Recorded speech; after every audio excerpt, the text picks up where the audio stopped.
Okay, our second reading today is from the book of James, continuing in James, chapter 2, verses 1 to 10, 14 to 17.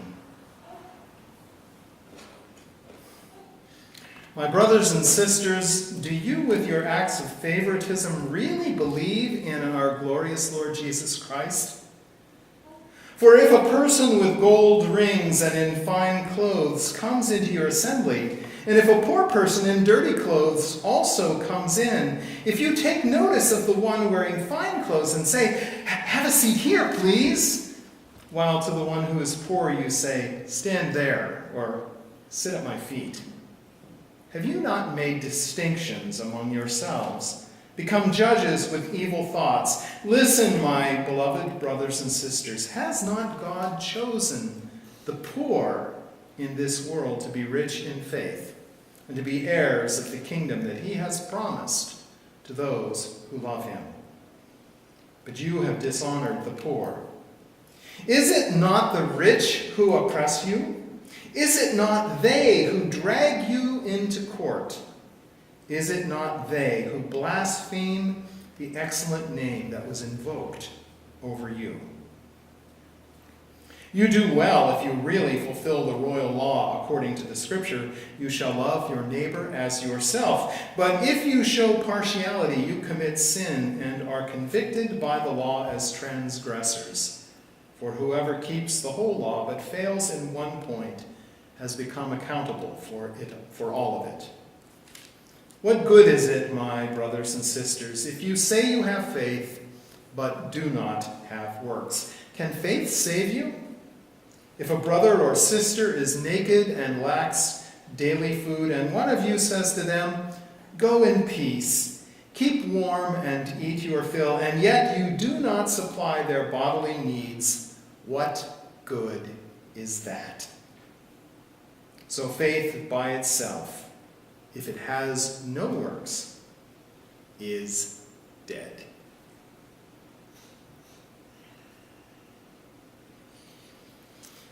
A couple of years ago, one of my then new acquaintances in Santa Barbara, a recent move to Santa Barbara, was experiencing something that we all know who lived here for any length of time. This friend had been at an event at the Salt Cave down on State Street. You may have been to the Salt Cave, or maybe not. It's a store that sells stuff made out of Himalayan sea salt and pretty much nothing else. And they've got a number of rooms that are lined with sea salt. And there's some new agey thought that there's special vibrations that come from sea salt. And you know, it's pretty. We've got a sea salt lamp in our house. When Corwin was really small, it was the first thing he did every morning. He'd come down and ask for the lamp to be turned on because he liked it. Well, this person was in the Salt Cave, and there was some kind of an event going on. I don't know what it was. And they looked over in the corner, and they saw this person, and they posted them on Facebook. "I think I saw Pink, the pop singer, at the Salt Cave." And right away, one of the answers came on Facebook that said, "Well, if you live in Santa Barbara and you see somebody that looks like a famous person, it probably is." It probably is. And indeed, Pink has a house in San Ynez. And so pretty sure it was her. We all have had those experiences, haven't we? Our stories of seeing someone famous at a restaurant, the grocery store, in line at Superica waiting to get a taco. And one of the first pieces of advice that we got when we moved here was, you're gonna encounter those people. You're gonna run into stars in Santa Barbara. Leave them alone. Leave them alone. They are at home just like you, and they need to be just people in their hometown. So leave them alone. Don't make any big deal if you're standing in the grocery store line and whoever is standing in front of you. And I took that to heart, But I very quickly learned that we only sort of do that in Santa Barbara. Those folk are still treated differently. They get the best tables at the restaurants. Or sometimes they get the whole restaurant. Well, another one of my friends had made reservations for an important family celebration at one of the popular restaurants down on State Street. And they had had these reservations for well over a month. And the afternoon of the reservation, they got a telephone call that said, well, we're sorry, we have to cancel your reservation because some big star has come into town and they want the entire restaurant. So we've canceled everyone's reservations. Sorry. When anybody in Santa Barbara is raising money for a good cause, the first person they go to is one of those celebrities who happens to have a particular affinity for that charity. And we know there are some celebrities in town who do wonderful, wonderful things and are very, very involved in all of that. Their celebrity gets utilized for those possibilities. So even though I was told very clearly, they're just normal people, keep it that way, they really aren't treated as just normal people. We still have that stratification of our society here. And it goes through our society in varying degrees in every little bit. I've been listening in the car, I'm slow, been listening in the car to the book of Orange is the New Black. And it got a television series was made on Netflix based on it. It's a story of a young woman who got involved in money laundering. And she ends up in prison.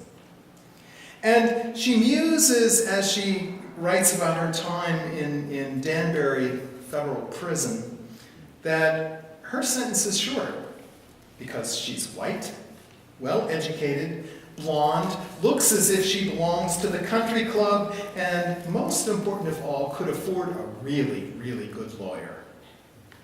While her friends, new friends in prison, mostly poor folk, often people of color, as often as not had much longer sentences for lesser infractions.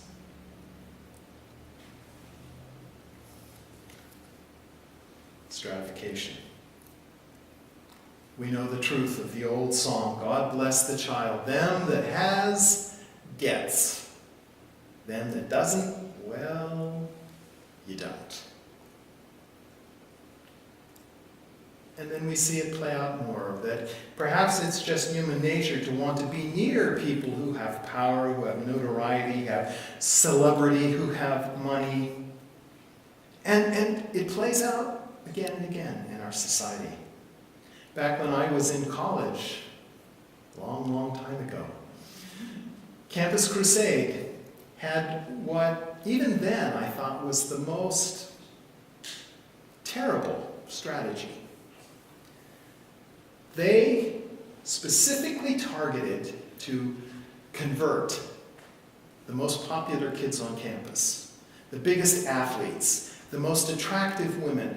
And they went and they said this. They said, if we can get the big man on campus, the everyday kids will follow their lead. If we can get the most popular, then the less popular will also come to our meetings because they want to be near the most popular. They want to follow their lead. And so they took advantage of that stratification of society to try to make converts. Well, James saw a similar problem in his church. When a wealthy or powerful person would come to the meeting, they would jump up to make that person feel comfortable and welcome. They would make sure they had the best seat. They would make sure that if the sermon was going to be an offensive one that week, that the pastor knew, tone it down. Because we don't want to offend that person because they might put a big check in the offering basket.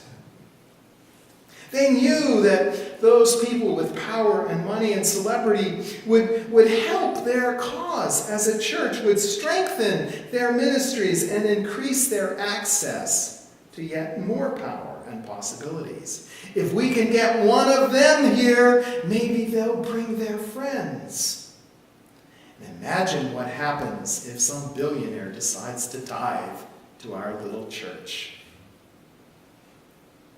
And if a poor person came in at the same time, they were ignored, pushed aside, made to stand in the corner. After all, what did they bring to the community except their needs? And we've got enough of those things already. Why get more? For James, that becomes the very definition of sin. To make those stratifications part of life in the church. And indeed, he goes on and says, not only are you supposed to not make those stratifications, you are supposed to work for those who are poor. When someone comes and is poor and cold, you make a positive change in their lives. I have to say, I struggled a lot this week as I wrestled with this passage. It's easy with this passage to get preachy. It's really easy to get preachy. And there are so many directions in our society that we can take this passage. And they all came to mind as I wrestled with it. First thing that I thought of was NIMBYism.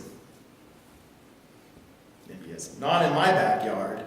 Oh yes, we want to help the poor people over there.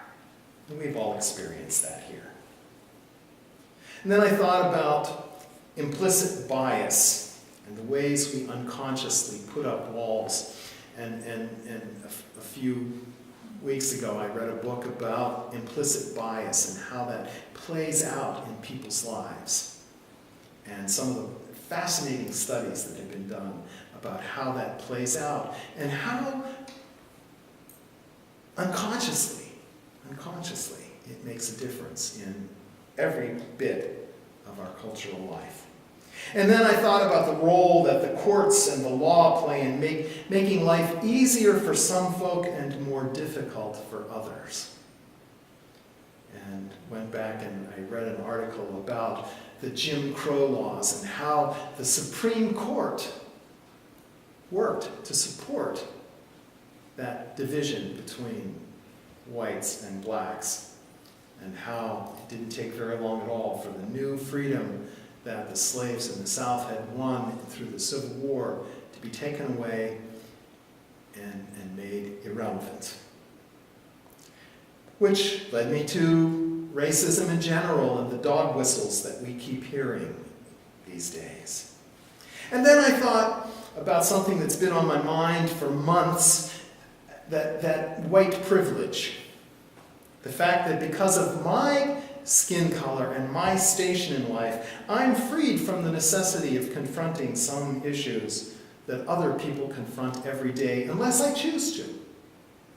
And I realized that I didn't have to have the talk with my children regarding how to respond when a police officer stops them for no apparent reason, or how to ignore that clerk in the store who follows you around to make sure you don't steal something just because of the color of your skin. And all of those pieces were kind of swirling around, and I brought those to Bible study on Tuesday, and in our little Bible study group, we talked about a whole bunch of things, and something else presented itself. And since Tuesday, it's been the one that's really struck me as where I wanted to go with this. Because again, I could go on any of those, and I could get really preachy. That's not helpful, is it? The piece that came out in Bible study that I thought about and prayed about and wrestled with from that point on was the ways that we separate people, and the fact that I don't often often have to worry about how I respond to the outsider because I don't encounter the outsider very often. That we live in our little bubbles. And those bubbles are more or less homogeneous. That we live separated by race, by class, by age, by politics, by educational background, by economics. And when James here calls out his readers and says, yeah, it's great if you love your neighbor as yourself, I couldn't help but think James wouldn't be very happy if all my neighbors looked just like me and think just like me. And I began to see this passage not just in terms of separations of rich and poor, but in separations of us and them, which includes rich and poor, but it includes so many other things as well. And so the question that I started to play with is, how do we get outside of our bubbles? How do we get outside of those silos, those encampments that we have constructed, often easily and without any conscious thought? And I began to play with that. And the first thing that came to me is the realization that those bubbles are not God's plan for us. If there's one thing we can learn, the Catholics talk about natural theology, that you can learn a lot about God just from kind of looking around the world. If there's one thing we can learn from natural theology, it's that God loves diversity. God loves diversity. I watch the little fountain outside my window when I'm at work, and I can't tell you the number of different colors and sizes and shapes of birds that come.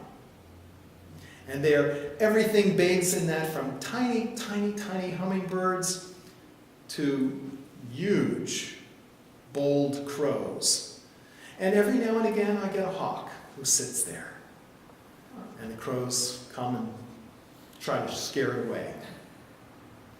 And then the crows come and they leave me presents in the fountain, because sometimes I put seeds and stuff out for them.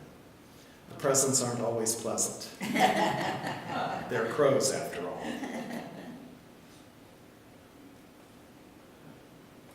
We look around at the flora that surrounds us, and we see flowers of every color and size and shape, and some of them are so small if you don't get down on your knees you don't even know they're there, and some are so amazing.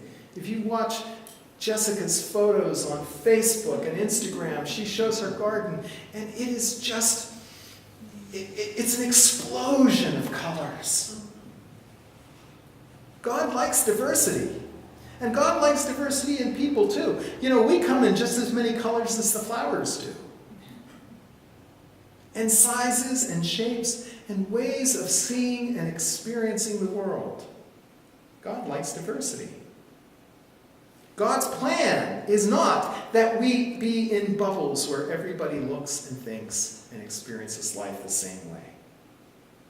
And then the next step that we have to go to when we've realized that is we have to stand against those easy inclinations to define the other. It sure makes life easy when we can do that.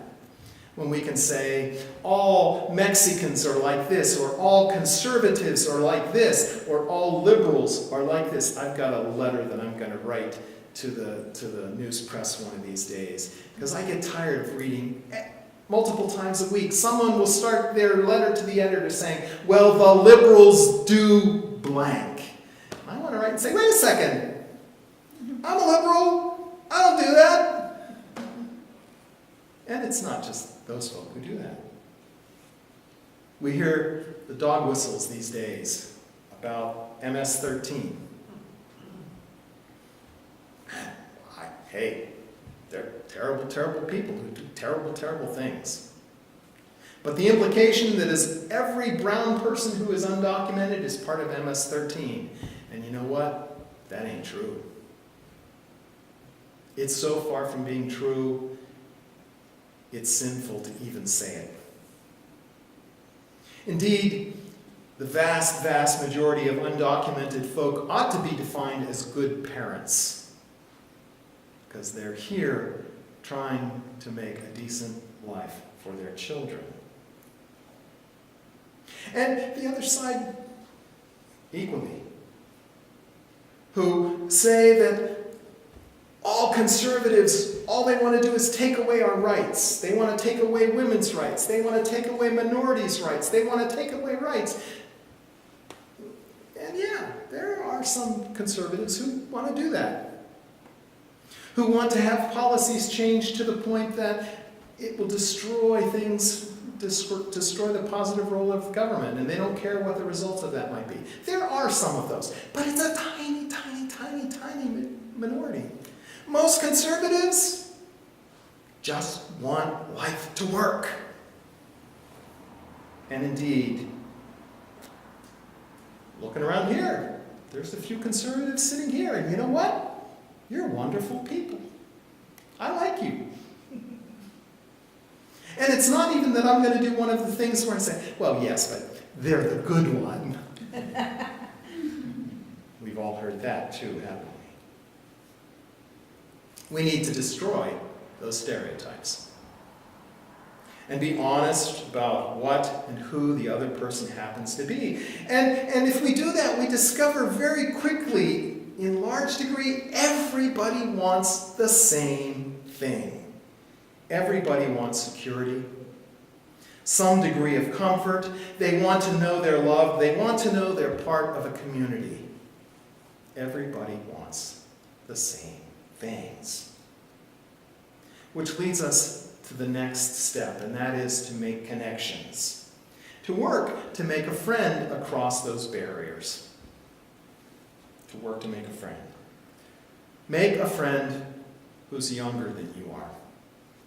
One piece of advice that I've really held on to is I had an elderly friend once tell me, you need to make at least one really close friend who is an entire generation or more younger than you. Because that way they'll be there.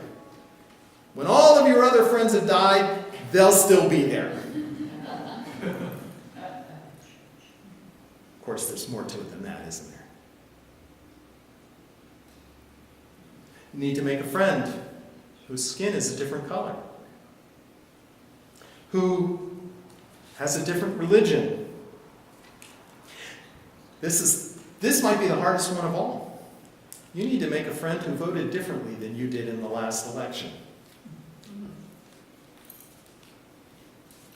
That's a tough one. That's a tough one.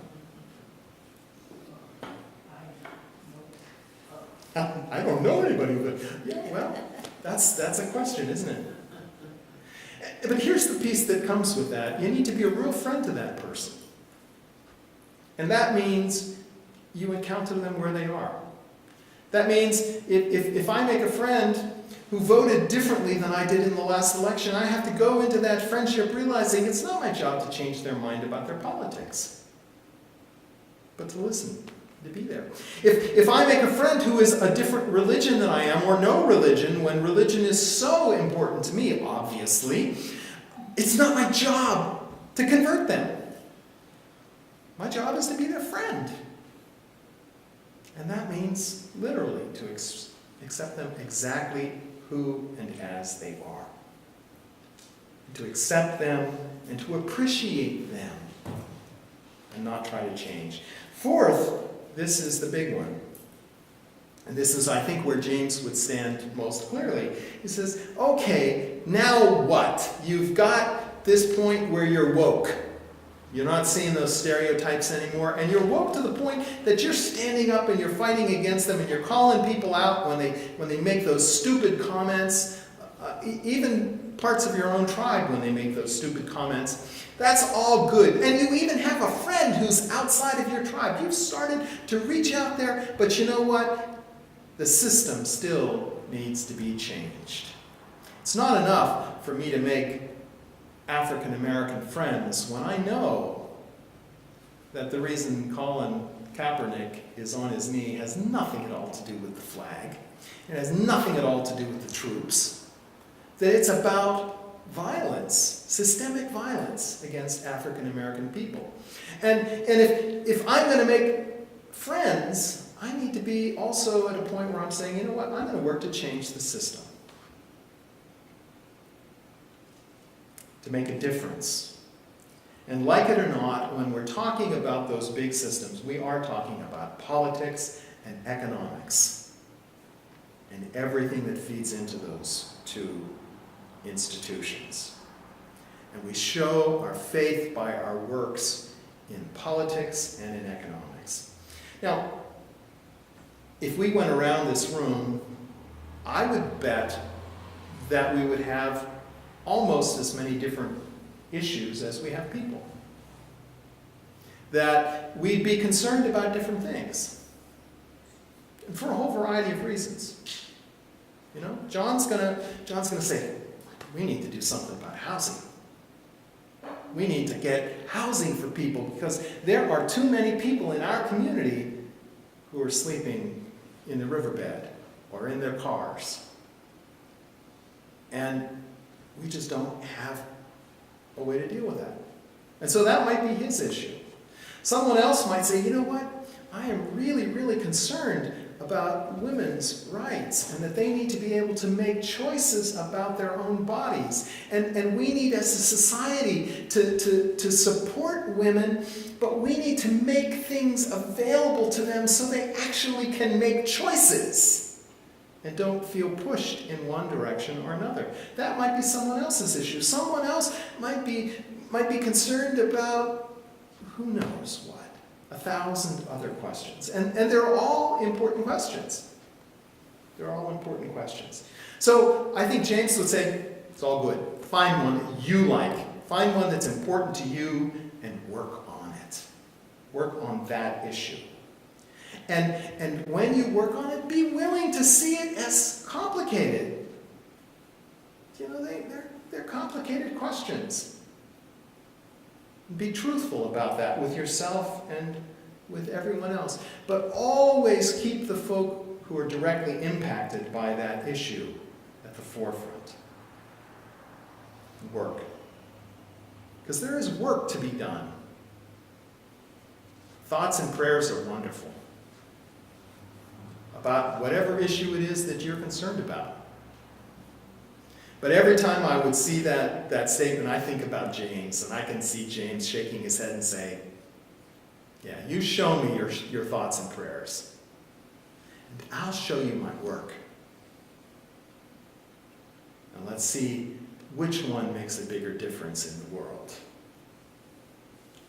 And that's the question for James, isn't it? How do we change the world to make it more of what Jesus would have it be? And it begins with you and with me, making first those changes in our own lives and then living them in our community. Amen.